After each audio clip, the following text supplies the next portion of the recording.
हमको नेशन को आगे बढ़ा सकता है। फाइनली ये एक जो अब हम आज बोलते हैं कि वेटरन्स और उसके डिपेंडेंट्स कितने हैं हिंदुस्तान में, तो एक मेजर लगाया जाए तो हम मेजर लगाते हैं ECHS से कि भाई कितने लोग डिपेंडेंट हैं। आज की डेट में हमसे 51 लाख लोग हम पर डिपेंडेंट है ECHS में all over India. 51 lakh, ½ crore से ज़्यादा लोग हम पर डिपेंडेंट है। 25 लाख की तकरीबन पेंशन दी जाती है, जिसमें कुछ डिफेंस सिविलियंस भी इंक्लूडेड है। सो इसके हिसाब से वेटरन्स एक बहुत बड़ा समुदाय है हिंदुस्तान में, जो एक वेल ट्रेंड है, डिसिप्लिन्ड है और हर जगह पे प्रेजेंट है। उनकी कंट्रीब्यूशन इंडिया में रिटायरमेंट के बाद भी उतनी ही है जितनी रिटायरमेंट से पहले है। सो हमको ये मान के चलना है कि हम लोग अपने रिटायरमेंट के बाद भी उतना ही कंट्रीब्यूट कर सकते हैं और ऐसे ही करते रहेंगे जैसा हम इन सर्विस लाइफ करते थे। ये बात अलग है कि हम लोग इकट्ठा एक यूनिट की तरह नहीं रहते हैं। वो सच बात है, बिकॉज यूनिट लाइफ खत्म हो जाती है, अपने अपने गांव में चला जाते हैं, सो एक बार बिखर जाते हैं। ये बिखरने में अभी ये वेटरन्स इंडिया का इनिशिएटिव है, मेरे विचार में सबको इकट्ठा एक मंच पे लाने में और नेशनलिज्म लाने में बहुत सहयोग देगा। जैसे कि मैंने बताया, हम तकरीबन 60,000 लोग हर साल रिटायर होते हैं, 1,000 अफसर हर साल रिटायर होता है। तकरीबन 60,000 लोग हम हर साल भर्ती करते हैं आर्मी में, तकरीबन 80,000 भर्ती करते हैं आर्मी, नेवी, एयरफोर्स मिला के। ये एनुअल इनटेक है हमारे पास। और ये 80,000 लोग और हर साल जो 80,000 रिटायर होते हैं वो इन सर्विस में बाहर जाकर हमारा नुमाइंदगी करते हैं।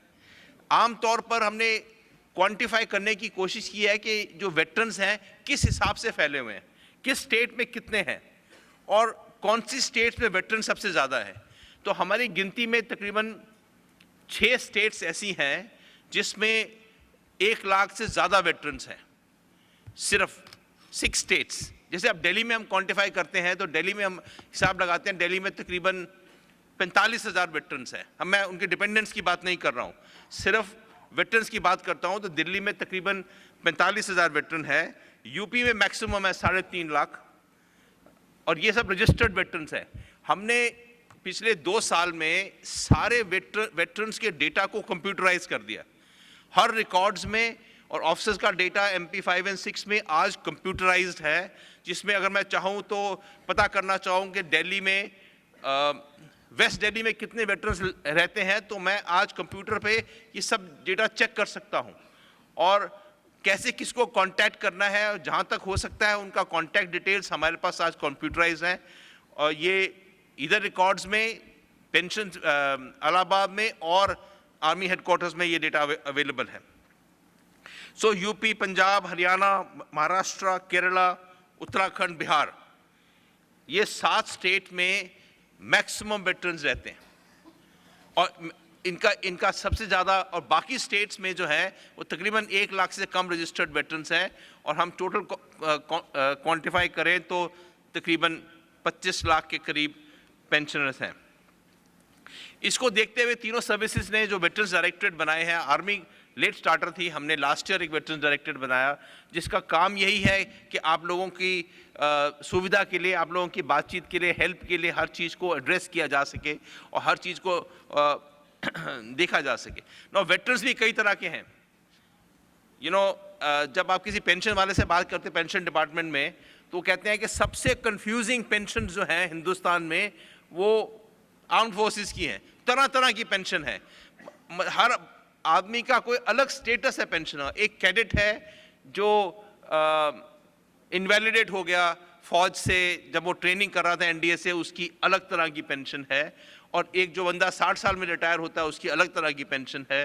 कोई ऐसा है वेटरन जिसको पेंशन एंटाइटल्ड ही नहीं है, कोई रिजर्विस्ट है जिसको बहुत मिनिमम पेंशन मिलती है, कोई सेकेंड वर्ल्ड वॉर का वेटरन है जिसकी पेंशन, और कुछ लोग फ्रीडम फाइटर की पेंशन लेते हैं। हर तरह तरह की पेंशन है। हमारी आर्म्ड फोर्सेस की पेंशन को, ये जो पेंशन के हिसाब से बनाया जाए तो वेटरन्स के कई तरीके हैं, कई तरीकों से बांटा जा सकता है। कुछ रिलीज होते हैं विदाउट पेंशन, कोई रिलीज होते हैं विद पेंशन, किसी को डिसेबिलिटी पेंशन अलग मिलती है, किसी को गैलेंट्री अवार्ड पेंशन मिलती है, किसी को रिक्रूट्स को डिसेबिलिटी पेंशन मिलती है। सो हमारे जो आर्म फोर्सेस के पेंशन है वो तरह तरह से बटे हुए हैं। ये जो मैं बता रहा हूँ ये सब वेटरन्स इंडिया का नहीं है, पर आमतौर पर वेटरन्स के इश्यूज़ के बारे में बात कर रहा हूँ। आई एम श्योर इसमें कुछ चीज़ें आपके लिए भी इंटरेस्टिंग होगी। क्या चाहता है, आज सुबह हमने भाषण में सुना है वेटरन्स को क्या चाहिए, एक वेटरन क्या मांगता है, क्या चाहता है। रिटायरमेंट के बाद में उसको टाइमली, उसको वक्त पे उसकी एंटाइटलमेंट मिल जानी चाहिए। चंद साल पहले, 5-6 साल पहले आप लोग में जो वेटरन्स थे तकरीबन 8-9 महीने लगते थे पीपीओ आने में, पेंशन चालू होने में तकरीबन 1 साल लग जाता था, बिकॉज सिस्टम इतने प्रॉब्लमैटिक थे। अभी भी प्रॉब्लम्स हैं, पर अभी हमने ये इस लेवल पर आ गए हैं कि जिस महीने में आदमी रिटायर होता है उस महीने में उसको पेंशन चालू हो जाती है। ये एक पिछले 4-5 साल का मेजर ट्रांजिशन है कि पेंशन आपको उस दिन से लागू हो जाती है जिस दिन आप रिटायर होते हैं। दूसरी बात यह है कि क्या हमारे वेटरन्स में स्किल सेट है, ऐसी ट्रेनिंग है जिससे कि उसको सेकंड करियर बनाने में मदद मिल सकती हो। इसके बारे में मैं कुछ विस्तार से कहना चाहूँगा। जब से प्रधानमंत्री जी ने ये गवर्नमेंट ने टेक ओवर किया है, और ख़ास करके नवंबर 2014 के बाद जबकि स्किल डेवलपमेंट मिनिस्ट्री बनाई गई, प्रधानमंत्री जी के वक्तव्य के मुताबिक 2018 के बाद में आमतौर पे गवर्नमेंट नौकरी जो है स्किल्स के बेसिस पे दी जाएंगी। डिग्रीज के बेसिस को रिड्यूस करके स्किल्स का बेसिस को बढ़ाया जा रहा है। इसलिए ये मिनिस्ट्री का गठन किया गया, और ये मिनिस्ट्री जो है उसका काम यही है कि हर आदमी को स्किल्स प्रदान करे सर्विस लाइफ में और इवन आफ्टर रिटायरमेंट। नाउ इसको देखते हुए हम लोगों ने खास करके आर्मी में ये एक बड़ा सीरियसली इशू किया कि भाई कैसे हम अपने बंदों को स्किल दे सकें। आप जानते हैं कि हम लोग जल्दी रिटायर होते हैं। अब बोलते हैं कि आर्म फोर्सेस किस रैंक में रिटायर होते हैं, तो आर्म फोर्सेस 2 रैंक में रिटायर होते हैं। पहला रैंक है हवलदार और दूसरा रैंक है कर्नल, बाकी सब बोनस है। 2 ही रैंक में आर्म फोर्सेस रिटायर होते हैं, हवलदार या फुल कर्नल। ये हवलदार एमएससी भी हवलदार भी हो सकता है या हवलदार इन रैंक बड़ा हो, और दूसरा है फुल कर्नल का रैंक। इस रैंक में, ताकि अगर हिसाब लगाया जाए तो रिटायरमेंट एज आमतौर में ऑफिसर की तकरीबन 52 से 54 साल के बीच में, और जवानों की तकरीबन 42 साल के आसपास की एज होती है, average age of retirement of arm forces. इसलिए ये स्किल, और जो गवर्नमेंट जॉब्स हैं, नाउ गवर्नमेंट के पास, गवर्नमेंट ने हर स्टेट में, कई स्टेट्स में बहुत ज़्यादा, कई स्टेट्स में कम कोटा बनाया गया है जिसमें जॉब्स दे सकें। सेंट्रल गवर्नमेंट जॉब्स हैं, स्टेट गवर्नमेंट जॉब्स हैं। 10% कोटा है, कई स्टेट्स में 10% से ज़्यादा कोटा है, कई स्टेट्स में 0 कोटा है। स्टेट टू स्टेट है। स्टेट में जैसे बिहार झारखंड में कोई कोटा नहीं है, पर उत्तराखंड में 10% से ज़्यादा कोटा है। सो स्टेट टू स्टेट अलग कोटा है जिसमें हमारे जो लोग रिटायर होते हैं उनको जॉब दी जा सके। परंतु इसमें हमारी लास्ट 2-3 साल की स्टडी के मुताबिक 50% से ज़्यादा लोग इसको, 50% ज़्यादा सीट अवेल ही नहीं होती हैं, जॉब हम लेते ही नहीं हैं, क्योंकि हमारे पास वो क्वालिफिकेशन नहीं है जिस क्वालिफिकेशन से हम अपनी दूसरी ज़िंदगी शुरू कर सके। क्वालिफिकेशन मतलब जैसे कि आप बैंक में जाना चाहते हैं, अब बैंक में फिक्स्ड कोटा है, सेंट्रल बैंक्स में फिक्स्ड कोटा है एक्स सर्विसमैन को लेने के लिए, पर उसमें ज़्यादातर लोग जा नहीं पाते बिकॉज उनमें एक मिनिमम क्वालिफिकेशन ले डाउन किया है, ग्रेजुएशन, और जो ग्रेजुएशन नहीं होने से हम लोगों को जाने में, उसमें हमारा एवेन्यू नहीं खुलता है। सो एक प्रॉब्लम जो हमको ज़्यादा आती है कि हमारे पास जो इन सर्विस एजुकेशन है वो काफ़ी वीक है, और इन सर्विस एजुकेशन को हमको बढ़ाने की सबसे पहली ज़रूरत है। दूसरी बात यह है कि जब हमारा जो स्किल्स हैं, हमारे स्किल्स वीक है, अगर हमको किसी को सिखाया गया कंप्यूटर ट्रेनिंग या कोई हैवी व्हीकल ड्राइवर है, जैसे कि आप जानते हैं इंजीनियर्स के लोग हैं, वो पहाड़ों में बड़ी गाड़ियां चलाते हैं, हैवी व्हीकल्स, ऐसे ड्राइवर्स की और ऐसे कोई जेसीबी ड्राइवर्स की बहुत ज़्यादा ज़रूरत है, या किसी नर्सिंग असिस्टेंट की बहुत ज़्यादा ज़रूरत है आउटसाइड। पर ये लोगों को एम्प्लॉयमेंट कम मिलती है इसलिए कि उसके पास सर्टिफाइड स्किल नहीं है, ट्रेनिंग है, एक्सपीरियंस है, पर सर्टिफिकेशन नहीं है। और इसके लिए हमने पिछले एक साल में 25 सेंटर्स में 39 तरह के स्किल्स शुरू किए, तकरीबन 40 तरह के। ये हो सकता है जैसे सिक्योरिटी इटसेल्फ, हम लोग क्या करते हैं कि सबसे पहले सिक्योरिटी में काम ढूंढते हैं। सिक्योरिटी मतलब डंडा लेके एटीएम के बाहर खड़ा होना, वो सिक्योरिटी नहीं है, वो हमारे लेवल का काम नहीं है कि एटीएम के बाहर डंडा लेके खड़ा होना। हमारे लेवल का काम है वो सिक्योरिटी जो सिक्योरिटी है, जिसमें हम वीडियो कैमरा से मॉनिटर कर सके, जिसमें हम क्विक रिएक्शन टीम एक्शन कर सके, वो हमारी स्पेशलिस्ट सिक्योरिटी है। इसके लिए सिक्योरिटी इटसेल्फ एक नया मुद्दा है। हम अपनी पुरानी ट्रेनिंग को सिक्योरिटी की तरह में नहीं चेंज कर सकते। Security, hospitality, drivers, masonry, carpentry, nursing assistant, cardiac assistants, हर एक सेट में व्हीकल मैकेनिक्स, और फिर जीडी सोल्जर्स के लिए 40 तरह के स्किल शुरू किए। और इसमें तकरीबन 25 सेंटर में और ये बढ़ाया जा रहा है इस वक्त, जिसमें हमने पिछले 6 महीने में 6000 लोगों को ट्रेन किया है जो रिटायर होने वाले थे। और 6000 में से 6 जो ये स्कीम है प्रधानमंत्री कुशल रोजगार योजना, इसमें अगर किसी के पास लेवल 6, लेवल 7 का सर्टिफिकेशन है तो उसको असेसर या ट्रेनर के रूप में रखा जाता है। जैसे कि अगर कोई असेसर है, मेरा जॉब है असेसमेंट करना कि ये ड्राइवर कैसा है, इसके लिए गवर्नमेंट ने स्किल्स बनाई हैं।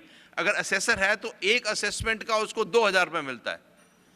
अगर वो एक महीने में 20 असेसमेंट करता है तो 20 असेसमेंट इंटू काफ़ी पैसा मिल रहा है। और ये सब प्रधानमंत्री कुशल रोजगार योजना में जो आपको स्किल प्रदान करता है उसकी जिम्मेवारी है कि आपको जॉब भी दे। अगर वो आपको जॉब प्लेसमेंट नहीं करता है तो उसको पैसे नहीं मिलेंगे प्रधानमंत्री कुशल रोजगार योजना से। सो ये एक होलिस्टिक स्कीम है जिसके अंदर हमने 6000 लोगों को ऑलरेडी 6 महीने में ट्रेन करके प्लेस कर दिया है। और हम आशा करते हैं कमिंग एक साल में तकरीबन 20,000 लोगों को स्किल्स में ट्रेनिंग देंगे जिस स्किल में वो चाहता है, और उसके बाद जहाँ पर उसको प्लेसमेंट चाहता है। तो इसके लिए एक मैपिंग एक्सरसाइज शुरू की गई है कि हमने रिटायरमेंट से 2 साल पहले या 1 साल पहले उससे पूछेंगे भैया आपका इंटरेस्ट किस तरफ है। बोलता है अभी मैं अपना बिजनेस शुरू करना चाहता हूँ। क्या बिजनेस शुरू करना चाहता है? मैं अपने जो बिजनेस बताता है तो वो बिजनेस की ट्रेनिंग। और मैं चाहता हूँ कि मैं अपने घर से तकरीबन 12 घंटे दूर नौकरी मिले। तो 12 घंटे दूर मतलब लुधियाना का रहने वाला है तो 12 घंटे दूर। तो ये मैपिंग करके उस आदमी को उस तरह की ट्रेनिंग, उस तरह का सर्टिफिकेशन, और जहाँ पे चाहता है वहाँ पे प्लेसमेंट की ये कार्रवाई शुरू हुई है। और ऑलरेडी सक्सेसफुल मोड है ऑलरेडी इस तरह, और वो हिंदुस्तान में ऐसा प्लेसमेंट किया जा रहा है। तो ये सेकंड मेजर चीज़ है जो हमने वेटरन्स के लिए की है। तीसरी बात है मेडिकल केयर ECHS। इसके बारे में अभी मैं ज़्यादा बोलना नहीं चाहूँगा, ये एक सब्जेक्ट बाय इटसेल्फ है। और इसमें पूरा स्कीम इस वक्त अंडर रिविजन है, चेंज है, और एक मेजर चेंज आएगा जिसमें हम in the course of next 1 year, पिछले 1-1.5 साल से इसमें बातचीत चल रही थी। और काफ़ी फ्यूचरिस्टिक लुकिंग स्कीम है जिसमें इसमें आगे से बदलाव आने का चांस है। और बहुत इम्पॉर्टेंट बात है कि वेटरन्स को इज़्ज़त की बहुत ज़रूरत है, और जिसके लिए हमने अपनी तरफ से स्टेट गवर्नमेंट्स को और KSB की मीटिंग में और RSP की मीटिंग में, रिसेंटली विज्ञान भवन में मीटिंग हुई थी 1 महीना पहले, स्टेट सेक्रेटरीज, होम सेक्रेटरीज वगैरह आए थे। उसमें हमने उनको ये खास करके एम्फेसिस दिया है कि वेटरन्स को जितनी आप इज्जत देंगे, जितना एम्प्लॉय करेंगे, जितना उनका यूटिलाइज करेंगे, उतने ही आपकी स्टेट में एक नेशनलिज्म की भावना पैदा होगी। और बातचीत करने में ऐसा आशा है कि उनमें एक जागृति है कि हाँ, हमको वेटरन्स को ज़्यादा से ज़्यादा यूटिलाइज करना आवश्यक है। मैं कहने को बहुत कुछ कह सकता हूँ। कईयों के मन में विचार आता है कि अब मैं भी वेटरन हूँ और ऐसे में बोला गरम हूँ कि सर्विंग ऑर्गेनाइजेशन और वेटरन्स के बीच में एक खाई है, एक डिफरेंस आ जाता है।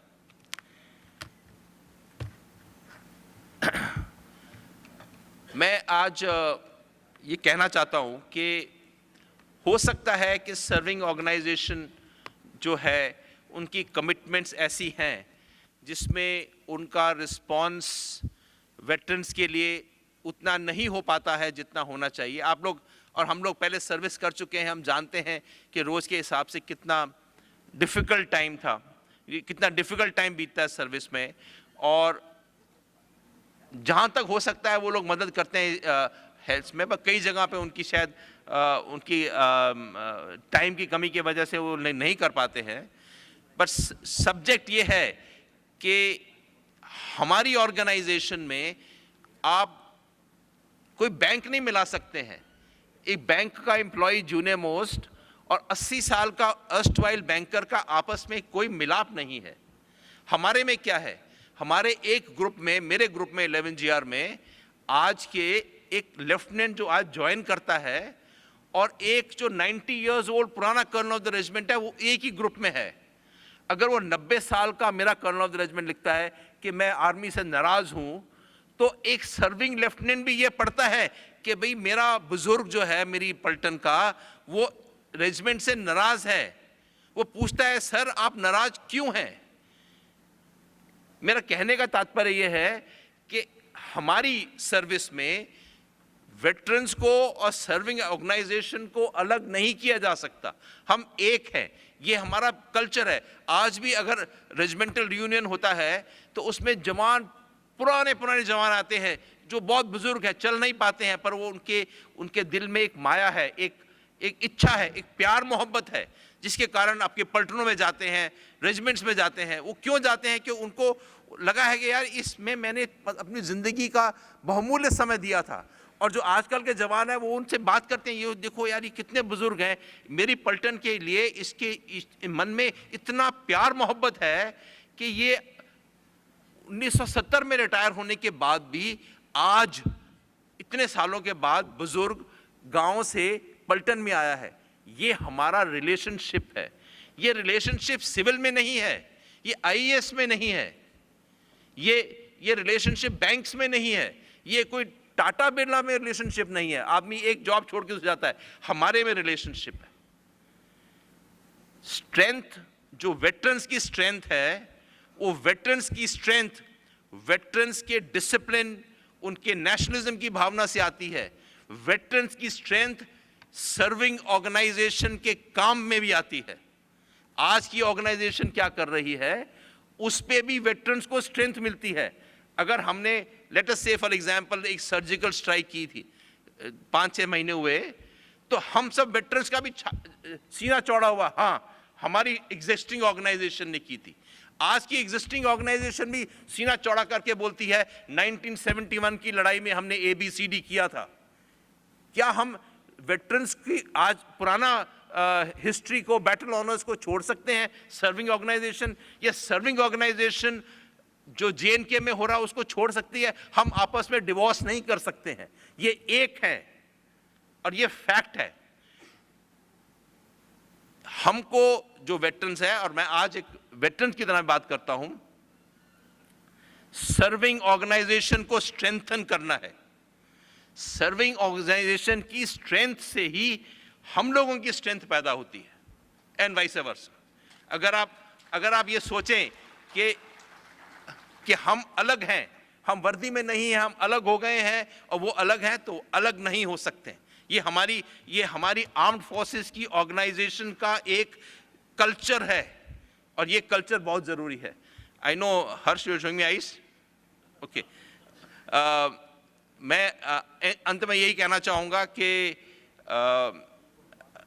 हालांकि मैं रिटायर हो चुका हूं, पर किसी को कोई मदद की ज़रूरत हो, और मैं ये भी आखिर में कहूँगा, कई लोग बोलेंगे कि हम लोग सर्विंग वाले थंपिंग द डेस्क नहीं करते हैं और चिल्ला के नहीं बोलते हैं हमारे इश्यूज़ पे, और हम लोग अपने इशू को परसू नहीं करते। आखिर में पे कमीशन ले लो या विडोज का जॉब को ले लो, या हर एक इशू को उस तरीके से ही लिया जाता है जिस तरीके से उसको लेना चाहिए, जोर से आवाज बुलंद करके और कह के, एक्सेप्ट कि हम कह नहीं पाते हैं कि हम ये कर रहे हैं, बिकॉज हम कर रहे हैं, तो इसमें कहने की क्या आवश्यकता है कि हम कर रहे हैं। पब्लिक को बताने की क्या जरूरत है, बिकॉज जो एक नेगोशिएशन होती है हर चीज की, वो एक डेलिकेट होती है, बहुत डेलिकेट होती हैं। वो आपको जिनसे लेना है उससे लेने के लिए कई तरीके, साम दाम दंड भेद अपनाने पड़ते हैं। वो कह के, वो व्हाट्सएप पे लिख के नहीं होता है। ये व्हाट्सएप बहुत नुकसानदायी चीज है। कभी हम आर्ग्यू करते हैं कोई इशू बैठ के, सर ये आप गलत डिसीजन दे रहे हो आप, और उसके बारे में आर्ग्यू करते हैं तो बोलते हैं जी आपका ही तो देखो, आपके लिखे हुए व्हाट्सएप और मैसेजेस हमको पहले पेश किए जाते हैं, ये देखिए, बिकॉज लोग मॉनिटर कर रहे हैं। जहां तक आपको कोई ग्रीवेंस है, आप एग्जिस्टिंग ऑर्गेनाइजेशन की पॉलिसी से असहमत हैं, तो एग्जिस्टिंग ऑर्गेनाइजेशन को कहने की हिम्मत रखिए, उनको लिखिए, चीफ साहब को, एडजुटेंट जनरल को, सीओपी को, एओपी को, कि भैया ये मैं आपसे सहमत नहीं हूं। मैं विश्वास दिलाता हूं हर चिट्ठी को पढ़ा जाता है, हर चिट्ठी का शायद जवाब आए ना आए, हर चिट्ठी के बारे में एनालिसिस होता है कि भाई ये ठीक है कि गलत है। परंतु ये जो सोशल मीडिया है ये नेगेटिव एक्ट करता है, ये नेगेटिव एक्ट करता है इतना ज्यादा कि कई बार हमारी आर्गुमेंट्स को हमारे ही बोझ के तले दब जाना पड़ता है। और मैं इसमें चाहूंगा कि अगर हम एक ऑर्गेनाइजेशन है that is serving and retired, हमको एक ऑर्गेनाइजेशन बनकर रहना पड़ेगा, और यही हमारी स्ट्रेंथ है। और इसमें ही हम ये वेटरन्स इंडिया का जो आज इतना उसूल है कि नेशनलिज्म पैदा करना, पहले हमको अपने सर्विंग और रिटायर्ड में नेशनलिज्म पैदा करना है, फिर वो नेशनलिज्म को नेशन में पैदा करना है। I think I have over spoken my way, and thank you very much for your kind words and listening to me. General Rakesh Sharma ji, जो मुझे पूरे बात में एक सबसे बड़ी बात लगी कि हम सर्विंग को अपने से डिस्कनेक्ट नहीं कर सकते और सर्विंग वेटरन को अपने से डिस्कनेक्ट नहीं कर सकते।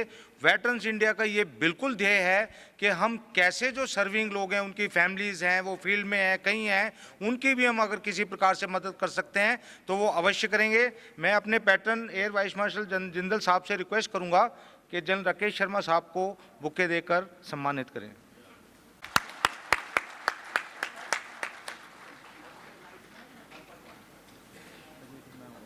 में सवाल बहुत जरूरी है।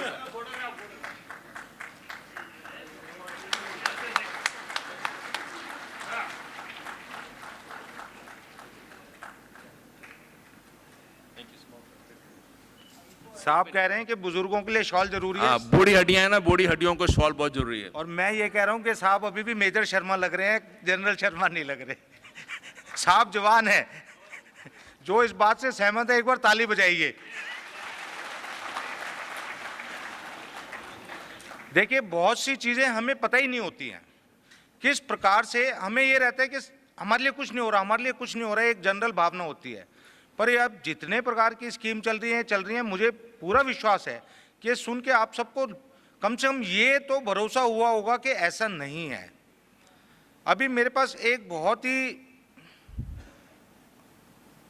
बढ़िया रिक्वेस्ट आई है कि एक हमारे वेटरन हैं जो कहते हैं कि मैं सैनिक के बारे में एक कविता रखना चाहता हूँ। ये मेरे प्रोग्राम में शामिल नहीं था, लेकिन मैं उनको अवसर दे रहा हूँ और मुझे उम्मीद है कि उनकी कविता से सबका फौजियों के प्रति स्नेह और विश्वास बढ़ेगा। वेटरन मनोज कुमार सिंह। आदरणीय वेटरन इंडिया के राष्ट्रीय अध्यक्ष, ऑल पैटर्न्स, वेटरन्स, उपस्थित सज्जनों एवं देवियों, मैं वेटरन मनोज कुमार सिंह आपको फौज के बारे में, अपने इतिहास के, मतलब कि हमारी जो जिंदगी होती है उसके बारे में 2 शब्द बताना चाहता हूं। दोस्तों, जीवन को फौजियों से अधिक कौन जानता है? यह जीवन क्या है? यह जीवन क्या है? निर्जर है। यह जीवन क्या है? निर्जर है। मस्ती ही इसकी पानी है, और सुख दुख के दोनों तीरों से चल रहा राह मनमानी है। दोस्तों, प्रकृति ने मात्र दो ही चीज बनाया है, दिन है, रात है, अमीरी है, गरीबी है, स्त्री है, पुरुष है। वैसे ही हमारे फौजी जीवन में भी दो ही समय आता है, एक पीस टाइम, दूसरा वार टाइम। पीस टाइम में हम भी बड़े आनंदित रहते हैं, बहुत आनंद करते हैं। ये पीस टाइम की एक बात बता दूं कि पत्नी घर में तैयार होकर पूछती है, जी बताइए मैं कैसी लग रही हूं? तो जवाब क्या देते हैं? अरे वाह, क्या खूब दिख रही हो, चेहरे पे तेरे चीन, चेहरे पे तेरे चीन और पैरों में पाकिस्तान है, और जर्मन तेरे जवानी पे, हाथों में हिंदुस्तान है। और वही फौजी जंगे मैदान कारगिल में जाता है, और फौज में ग्राही शब्द बहुत मशहूर है, सब जानते हैं। तो ग्राही साथ चलते हैं, तो दो दोस्त साथ जा रहे हैं, और अचानक एक दोस्त को गोली लग जाती है, वह गिर जाता है। दूसरा उसका दोस्त कहता है कि भाई मैं तो 4 दिन बाद छुट्टी जा रहा हूं, घर पे क्या बताऊंगा। और हमारे फौजी कैसे होते हैं? वह बोलता है, दोस्त मुख से कुछ मत कहना, इशारों से समझा देना। दोस्त मुख से कुछ मत कहना, इशारों से समझा देना। और हाल यदि माता पूछे, आंसू के 2 बूंद बहा देना। और इतना से भी ना समझे तो जलता दीप बुझा देना। दोस्त मुख से कुछ मत कहना, इशारों से समझा देना। फिर क्या बोलता है? हाल यदि बहना पूछे तो नीचे सिर झुका लेना। और इतना से भी ना समझे, राखी तोड़ दिखा देना। दोस्त मुख से कुछ मत कहना, इशारों से समझा देना। और फिर भी जिंदगी अभी बाकी है। हाल यदि पत्नी पूछे, बहुत मार्मिक होता है। हाल यदि पत्नी पूछे तो पीछे सिर घुमा लेना। आ दोस्त इससे भी जब ना समझे तो सर का सिंदूर मिटा देना। दोस्त मुख से कुछ मत कहना, इशारों से समझा देना। तो हमारी लाइफ है, और आज हम जो हैं इसी गाथा को भूल चुके हैं। लेकिन मैं उन अमर शहीदों का चारण उनके गुनगाया करता हूं। जो कर्ज राष्ट्र ने खाया है, मैं उसे चुकाया करता हूं। मैं अमर शहीदों का चारण उनका गुनगाया करता हूं। जो कर्ज राष्ट्र ने खाया है, मैं उसे चुकाया करता हूं। यह सच है आजादी उनकी लाशों पे चल के आई है। यह सच है उनकी लाशों पर हमने ही दफनाई है। यह सच है हिंदुस्तान आज जिंदा उनकी कुर्बानी से। यह सच है हिंदुस्तान आज जिंदा उनकी कुर्बानी से। यह सच है अपना मस्तक ऊंचा है उनकी बलिदानी से। वे अगर न होते तो भारत मुर्दों का देश कहा जाता।